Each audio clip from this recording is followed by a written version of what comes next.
What's good, y'all? Welcome to my review for Glass. Just got out of the theater about a couple hours ago. Man, this movie was fucking awesome, man. Like, Glass has definitely is going to end up probably being one of my favorite movies of this year. Which, by the way, if you guys are wondering, yes, I will be doing a top 10s movie list. My movies that I thought were the best this year, also be to top 10 and movies that or top 10 movies list of adapt or movies that I'm anticipating, doing all that shit. Anyway, so back to where I was saying. So, okay, so Glass. This movie, okay. Now I actually haven't seen Unbreakable. Let me answer that question right now. Can you watch this movie without having seen Unbreakable when you've pretty much only just seen Split? Yes, you can, although I'd recommend you do see Unbreakable because, one, I've heard Unbreakable is a phenomenal movie, and definitely one of Shyamalan's more underrated movies, and two, I'm pretty sure this movie spoils the twist that's in Unbreakable, but that's what I'm going to say about that. Anyway, but yeah, I would say this is definitely one of my favorites. What the hell? Okay, so I have the thing on Google because I got it, because, the cast and everything, but I just look on Google, and this thing has a 37%, 36% on Rotten Tomatoes. What the fuck is wrong with people? See, shit like this is why I don't listen to Rotten Tomatoes, and this is why you should never listen to Rotten Tomatoes. Like, I understand why some people would listen to it, but at the same time, this should never be your end-all, be-all. I would recommend you watch YouTubers like Chris Stuckman, or Jeremy Jones. Those guys, trust them. Rotten Tomatoes, fuck them. These guys don't know what the hell done. Besides, just an algorithm of these fucking clowns that don't get this movie. Anyway, but I would definitely say this might actually end up being my new favorite Shyamalan movies, because, like before, if you asked me, Glenn, what is your favorite Shyamalan movie? I would probably say Signs. I know I'm probably get some shit for that, but I personally love Signs. Yes, I know the whole ending with the aliens is kind of stupid with them being weakness to water, but in all honesty, Chris Stuckman actually did an amazing video on Signs and did a great job of explaining the whole weakness to water aliens thing, why aliens are weakness is to water. That it honestly makes a lot of sense. I think you guys will agree with him. If I remember, I'll put up in the iCards about for you guys to check it out because it was a really damn good video, and I definitely say Signs is definitely an underrated movie. It's fucking amazing. I love Signs. Anyway, so let's get into the movie itself. So the movie is directed by M. Night Shyamalan and stars my man James McAvoy, Bruce Willis, Samuel L. motherfucking Jackson. You guys know I love me some Samuel L. motherfucking Jackson. Spencer Clark, and Anya Taylor-Joy. Which correct me if I'm wrong. This woman is actually gonna be playing what's her name in the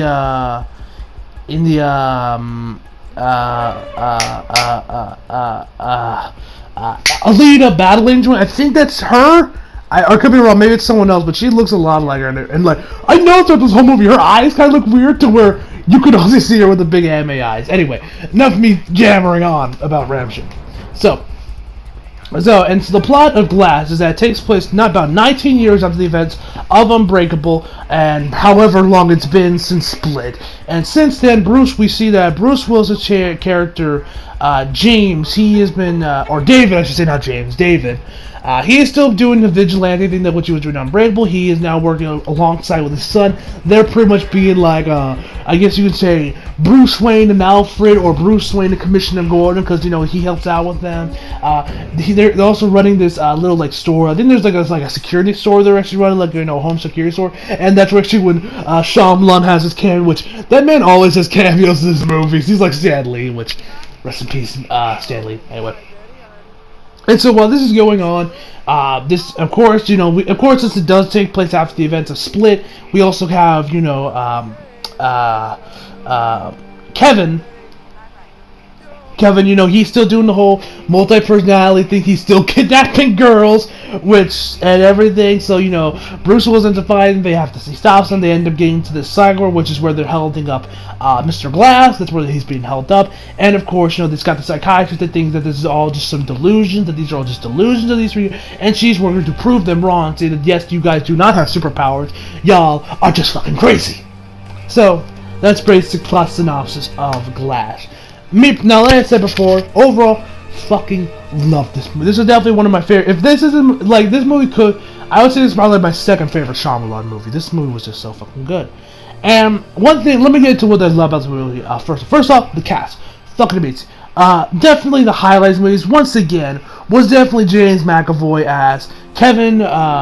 Kevin as Kesley. Kevin Wendell Cambert, I think his last name was Cambert, I think. And so, of course, James McAvoy. I don't know if James McAvoy got an Oscar for his performance in Split, but if he did, that man deserves it for this because, this man, I think he even has more personalities in this movie than he did in Split. One of my favorite personality that we got here. He's only in the movie for a little bit. It's he has this. There's this one personality where he's a professor, and I think he studies Japanese history, so you can probably tell why he's my favorite. And he was just like James McAvoy does such a because in Split, he had to do multiple characters, at time, switching on the fly to multiple characters. This time, the man doing this shit in quick succession, and he's going from one character to the next and to the next personality, and when you see him slowly shifting into all these different personalities on the fly as somebody's hitting those light switches when he's charging right at him a good solid 3 or 4 times, and he's just switching personalities. It was also low-key kind of comedic and a little bit funny, I won't lie. Seeing that. Anya did an amazing job. I really dug her in Split. She was a sole survivor in Split, and I really dig how what her subplot was, since it's after the events of Split, so she's still kind of recovered from the whole of it, and she's actually trying to reconnect with Kevin, trying to get Kevin out of there. It was pretty good. I really dug it. I thought it was actually a really interesting subplot they had there. Bruce Willis did an amazing job here as David. He did. Now, great. Like I said, guys, I haven't seen Unbreakable, but after watching the movie, I won't lie. I want to see Unbreakable more than I ever did before, which I am. I actually got the thing recorded. It's gonna be airing on TV tomorrow, apparently. So I already got the movie recorded. So I can't wait to watch it then, because I cannot wait to see it because I've heard it's amazing. He did an amazing job. Samuel L. motherfucking Jackson as Mr. Glass. Oh my God, is this one of Samuel L. motherfucking Jackson's best performances? The man stole the show. When he's in there, he dominates every scene he's in. He's just amazing. And also, Sarah, she did an amazing job as Dr. Ellie Staples. She did an amazing job as the psychiatrist trying to get inside these guys' heads. And another thing I love is the overall interact, because we know this is pretty much this is like the Avengers Infinity War of the Shyamalan CU, if you want to call it that, because this is the first time where Shyamalan's really took in 2 of his movies and brought them together, Split and Unbreakable. And I love actually in the end credits. They actually had they had these shards of glass going all over the place. On one shard of glass, the start of it has Unbreakable on it, and on another one has Split on it. I thought that was a nice little touch there. And when you see these guys interacting, the whole scene where they're actually all sitting one next to each other, they're all, and the psychiatrist is profiling them and talking about what has happened to them and why she actually believes that these are just delusions. Y'all aren't superheroes or villains. Y'all are just crazy. That whole scene was just phenomenal, and I loved it. And I won't lie, she had me fooled for a little bit, maybe I was legit thinking that was a twist. The twist was gonna be none of these guys, that all these guys are actually just crazy, which of course it's not, because we all know better. But she almost got me. I was starting to believe in her that these guys might actually not have powers. That whole scene right there was amazing. That was probably one of the highlights of the movie for me personally. Loved it. And also the supporting characters also really cool. And I did dig the little subplots they had to where they had, and another thing I love how this movie connected itself to Unbreakable. I thought that was amazing how they did that, and Shyamalan, he did an amazing job there. Amazing job there. And so yeah, that's all I've got about the past. But one thing I also love. Now actually, let me get into the flaws real quick, because because I don't really have too much to say. Until I get into the sports section. But first, so one thing I did not like, another thing I love the cinematography and the soundtrack. Oh my God, the soundtrack for the movie was fucking amazing. I love the sound. Whoever was composing the soundtrack did a phenomenal job, because Glass had an amazing soundtrack. And I love the use of colors they had in this movie, distinguishing the 3 characters. I believe it was green for David, orange or yellow for Kevin, and purple for Mr. Glass. I love how they used colors for the movie. The cinematography was also fucking phenomenal as well. It wasn't like Blade Runner 2049 good, but they had some damn good cinematography, some really excellent scenes. Like there's this one scene where Mr. Glass is kind of wheeling away on his wheelchair, and behind him you just see the Beast just going ham on some security guards. Amazing stuff right there. So let me get to the flaws. I really only have one flaw with this movie, and I will say that even though the cinematography is amazing, there is way too many POV shots, especially around the end of the movie. They just go to POV shot to POV shot, where it looks like they were using GoPros for this. And me personally, I wasn't really a fan. I was like, okay, enough with the POV shot. Come on, like you don't need POV shots every 5 seconds. Come on, chill on those POV shots. Like that's the one flaw with Del Santos movie, was that there were too many POV shots, in my personal opinion. So let me get into and also another thing.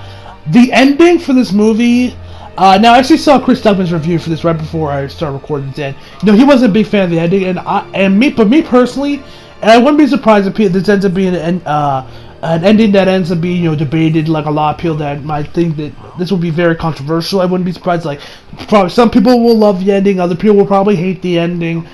Me personally, I at first hated the ending.